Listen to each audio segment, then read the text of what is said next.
Hello everyone, Diana Rankin here with your weekly soul messages and a prediction or two.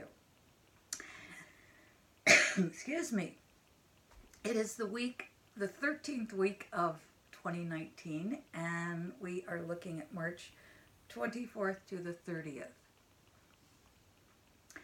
I can't believe it's already the end of March, can you? And yet those of us in the Northern Hemisphere are pretty glad that March is nearly over, because that is heralding what we just brought in this past week, and that is spring.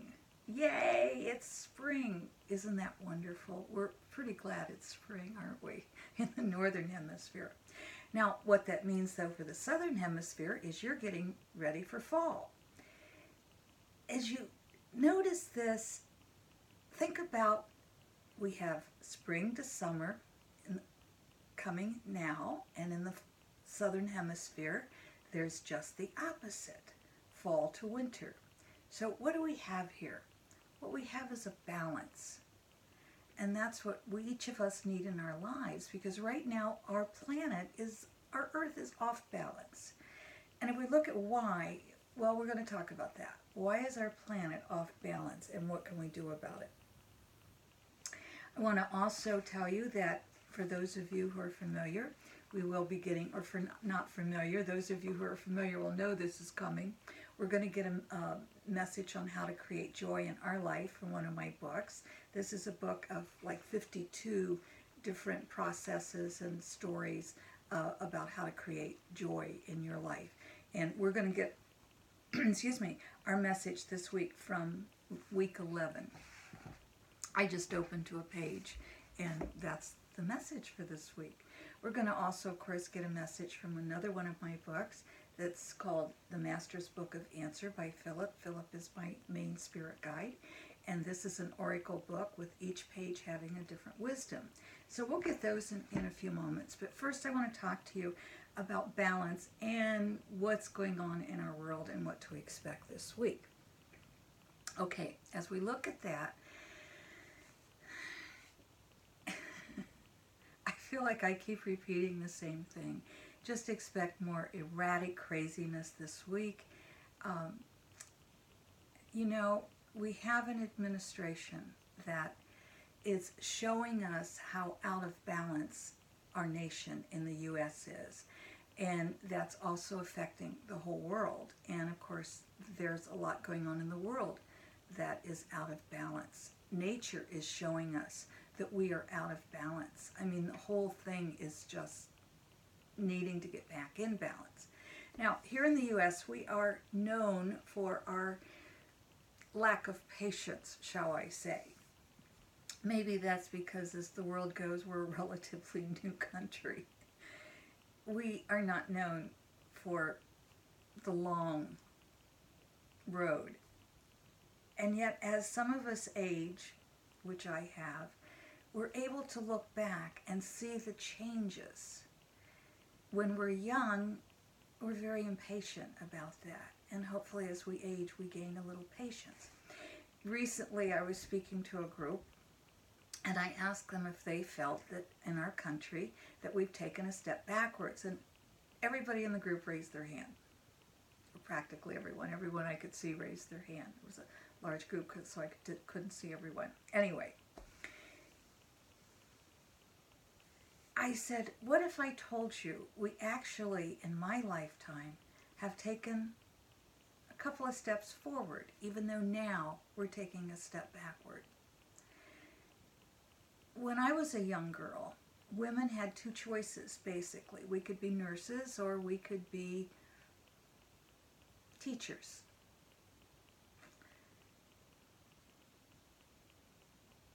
Those women who stepped out and became doctors or became war correspondents or journalists or architects, or ran businesses, those were the very rare women.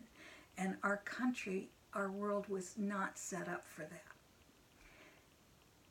In my lifetime, I've seen steps made, big steps made in that direction for women to be allowed to go to medical school, to run major corporations, to be anything we want to be, including an astronaut if we wanted to. I've seen that happen in my lifetime. Do we have more to go? Absolutely. Have we taken a step backwards? Yes, I think it's a big step back. But that's okay, because I've seen in the long run the steps that we have taken forward. Now, that said, excuse me, I've also seen that in the civil rights movement, big steps forward. Even though we take steps backward, I have seen overall, in the bigger picture, steps forward. Excuse me just a moment. I'm going to take a little swallow of water here. I apologize. Not sure what's going on with my voice, but we may look at that. So, excuse me. Here we go. What we're always looking for in our own lives must be balance. Now, we know, or most of you already know, that we are made up of both masculine and feminine energies. And the left side of the brain is predominantly the masculine energy. So that's the brain, the side of the brain that comes up more with the logic. The right side of the brain is the emotional, the feminine side of the brain. The masculine goes out, the feminine comes in. But what we're doing as we learn to balance those energies within ourselves, that then reflects what happens out in the world.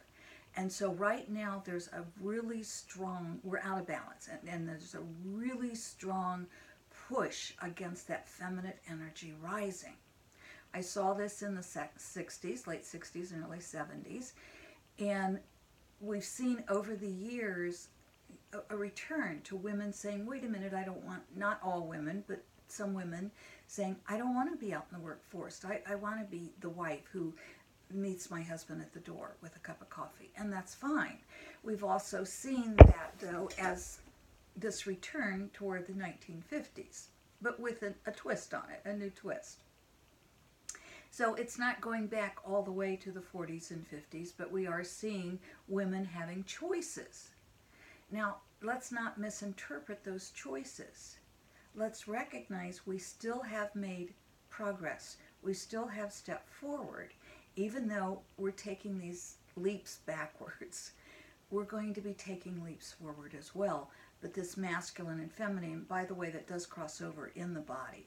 So the right side of the body tends to be the more logical side of the masculine energy, and the left side tends to be the feminine energy. Now, believe me when I say masculine energy is logic, feminine energy is emotion, that does not mean, and do not hear this, that women carry all the emotion and men only carry the logic. That's the balance that we're always trying to reach.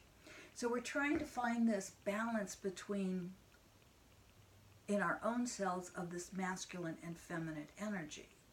We can do physical exercises. Yoga helps with creating the balance. Standing on one foot helps create the balance. Using crossover exercises helps create the balance. Anything that we do that mixes those energies helps create the balance. When we get caught in emotion, simply we can add a list of numbers. That will help put us back in balance. When we get caught in the logic and forget to use our intuition and our emotion, that helps us go back in the balance to do something emotional. To think of something happy, for example. So we ourselves must always be putting ourselves and doing the best to keep our own lives in balance. We must keep our work life and our play life and our time for rest. That has to be in balance. If we go too far in the feminine energy, we get caught in the drama of an emotion. If we go too far in the masculine energy, we become the bully and we have no heart. So again, there's that mix that we always want to have. We always want to use the intellect and the intuitive together. That's what's wrong in our world right now, that we don't have the balance. But the planet has the balance. If you notice, again, what we started with, spring equinox here, where we're starting fall in the southern hemisphere. That's the balance I'm talking about. Nature is only, the out of balance nature is only reflecting how we individually are out of balance. And as we put our lives in balance, balancing that masculine and that feminine energy, we stop butting heads with ourselves. Then as humans, we will stop butting heads. We won't be frightened. The masculine energy then won't be frightened of the feminine energy, and we'll come together in peace for the greater good of all beings. And that's what we're searching for. Patience is needed. We have to see the long road. We have to see that we are making strides even though we've taken a step backwards. And I want to say, you know, I've participated in marches. I have gone to political meetings. I have gone to peace marches. And in so much of this, I find way too much anger and way too much impatience. Anger can propel us to take action. But we don't want to stay in the anger, because whether the anger is on the left or the right, it doesn't matter. It's anger is anger, and it's not going to get us anywhere. We have to balance our lives with love. I'm not talking namby-pamby love. I'm talking, let's go out and march, but let's march with love, not with anger. Let's condemn the act of a politician, but let's not condemn the particular person. Let's say the act is wrong. Let's look at the acts, not just at the person. You know, there's a lot I see a lot of on my Twitter feed about this person's hair or that person's body image, and it's like, you know, that's not helping the issue. Let's talk about the issues and let's make the changes there. Let anger, let fear propel you if that's the motivation.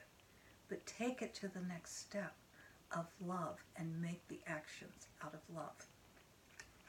Which brings us to how to create joy in your life. And week 11 talks about watching the words we speak. You know, we forget that everything is energy. Our bodies are energy. This is energy. Words that we speak, words that we feel in our heart and speak to ourselves, that's an energy. Words that we speak to others, that's an energy. That's in part why this administration is in the U.S.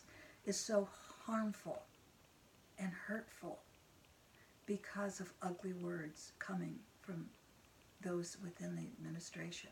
Those words are wrong. Let's counteract them, but not with words of anger. How do we do that? Well, first of all, make a list of buzzwords. What words set you off? What words signal unhappiness, frustration? Pay attention to how words affect you. What words set off loneliness, sadness? What other emotions keep you from joy? What are the words setting you off? Make a list of them that you hear from others as well as yourself. Now, once you have your list, how many of those words are you using against yourself and against others? Pay attention to that. Every word carries an energy. And as we become aware of the words that we're using, what can we do about that? Change the words. As we change the words, we change the emotion. Think about it. What are the buzzwords that hit your emotions?